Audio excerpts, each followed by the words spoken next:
ছিল রাস্তা হয়েছে পুকুর, অন্য কোনো উপায় না থাকায় জল পেরিয়েই যাতায়াত করছে পড়ুয়া থেকে শুরু করে কয়েক হাজার গ্রামবাসী। অভিযোগ, সামান্য বৃষ্টিতেই রাস্তায় জমে যায় জল। হাসিদেওয়া ব্লকের বিধাননগর ২ নম্বর গ্রাম পঞ্চায়েতের অন্তর্গত কামতাগজ গ্রামের ঘটনা। জানা গিয়েছে ৩১ নম্বর জাতীয় সড়ক থেকে বুকঢলা গ্রাম পর্যন্ত প্রায় ৫ কিলোমিটার রাস্তা প্রধানমন্ত্রী গ্রামীণ সড়ক যোজনা আওতায় তৈরি হয়েছে। তবে রাস্তার শুরুতেই জমেছে ২ দিনের বৃষ্টির জল। বাড়ি থেকে বেরোতে পারছি না, আমরা জল জমা হয়ে আছে, রাস্তায় কোনো ড্রেন নাই। আগে থেকে এতদিন থেকে বলা হচ্ছে, আগেবার প্রধান নিজে এসে বলল যে আমরা এই সিজনটা যাক, ওখানে পাশের বাড়ি থেকে জল কেটে পাস করার ব্যবস্থা করে দিল। ইদানিং বললো যে আগের বছরই করে দেওয়া হবে, তারপর থেকে প্রধানের কোনো খবর নেই। লাস্ট আমরা আবার অ্যাপ্লিকেশন করলাম পঞ্চায়েতে, প্রধান এখনও পর্যন্ত এসে কোনো রকম অ্যাকশন নিল না, কিছু বললো না এখনও পর্যন্ত। তারপরে ড্রেন করবে, ড্রেনে তো কোনো এখনো পর্যন্ত খবরই নেই এটার। অভিযোগ, জল নিকাশি নালা না থাকার জেরেই এই সমস্যা। এ বিষয়ে একাধিকবার বিধাননগর ২ নম্বর গ্রাম পঞ্চায়েতে অভিযোগ জানানোর পরেও হয়নি সুরাহা। আরও অভিযোগ, কয়েক মাস আগেও নিকাশি নালা তৈরির দাবিতে স্মারকলিপিও প্রদান করা হয়। এমন অবস্থায় বৃষ্টির জল রাস্তায় জমে থাকায় বিপাকে পড়েছেন স্থানীয়রা। কারণ রাস্তার নোংরা জল ঢুকে পড়ছে আশেপাশের বাড়ি ও দোকানে, যার জেরে পঞ্চায়েত প্রধানের ওপর ক্ষোভ জমেছে গ্রামবাসীদের। সমস্যা এখানে হচ্ছে ড্রেন নাই।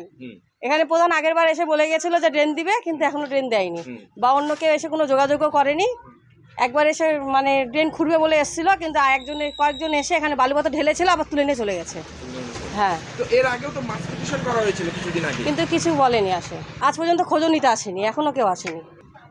তারপরে এখন এই সমস্যা, দেখো ড্রেন না হলে জলটা কি করে যাবে, কোন দিক দিয়ে যাবে? এটা কিন্তু কার বাড়ির জল না, এটা বৃষ্টির জল। কিন্তু এখানে এখন কি করে ড্রেন না হলে জলগুলো কি করে পাস হবে? সবাই দুদিনের বৃষ্টিতে এই অবস্থা হয়েছে। এই 2 দিনের বৃষ্টিতে 4-5 বছর যাবত এরকম হয়েছে। আর একদিন বৃষ্টি হইলে তোমার এত জল হয়ে যায়। যদি 3-4 দিন সারাদিন 24 ঘন্টা বৃষ্টি হয়, তাহলে কি অবস্থা হবে নিজেরাই দেখো। এখন পঞ্চায়েত প্রধান জানিয়েছেন, তাদের তরফে গোটা বিষয়টি জানানো হয়েছে শিলিগুড়ি মহকুমা পরিষদের সহকারী সভাধিপতিকে। খুব তাড়াতাড়ি যেটা সমাধান আমরা করতে পারি সেটা করব। আর তাছাড়া হচ্ছে আমরা লেটার লিখে আমরা ফরওয়ার্ড করেছি আমাদের এসএমপি-তে সহকারী সভাধিপতি রোমা রেশমি এক্কা ম্যাডামকে, যে খুব তাড়াতাড়ি রাস্তাটা উনি যদি একটু দেখতো। কেন ওর রাস্তাটা হচ্ছে পিএমজিওয়াই রাস্তা, আর সামনে হচ্ছে NS-31 রোড আছে। তো আমরা নিজের থেকে এটা করে নিতে পারছি না, যেহেতু ওনাদের সহযোগিতা আমাদের দরকার। আর রাস্তাটা মেনটেন্যান্সের মধ্যেও আছে।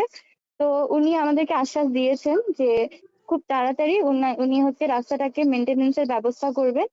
অতি সত্বর ব্যবস্থা নেওয়ার আশ্বাস শিলিগুড়ি মহকুমা পরিষদের তরফে। তো সত্যি ওখানে খুব জল জমে যায়, 1 হাঁটুর উপরেই জল। বাচ্চারা ওখানে স্কুল যায়, তো খারাপ লাগে। অলিভিয়া স্কুল, একদম সব বাচ্চারা ওখানে স্কুলে যাচ্ছে, অসুবিধে হচ্ছে তাদের। তো এই বিষয়ে নিয়ে আমি মহকুমা পরিষদে আমি কথা বলবো, বোর্ড মিটিং এ অবশ্যই রাখবো, আর যত তাড়াতাড়ি হয় এটা সমাধান করার চেষ্টা করব। এদিকে বছর ঘুরলেই নির্বাচন, তারই আগে বেহাল রাস্তার যন্ত্রণায় জেরবার সাধারণ মানুষ। এখন দেখার এই সমস্যার সমাধান কতদিনে হয়। হাসিদেওয়া থেকে পিকাই ঘোষের রিপোর্ট, ক্যালকাটা নিউজ।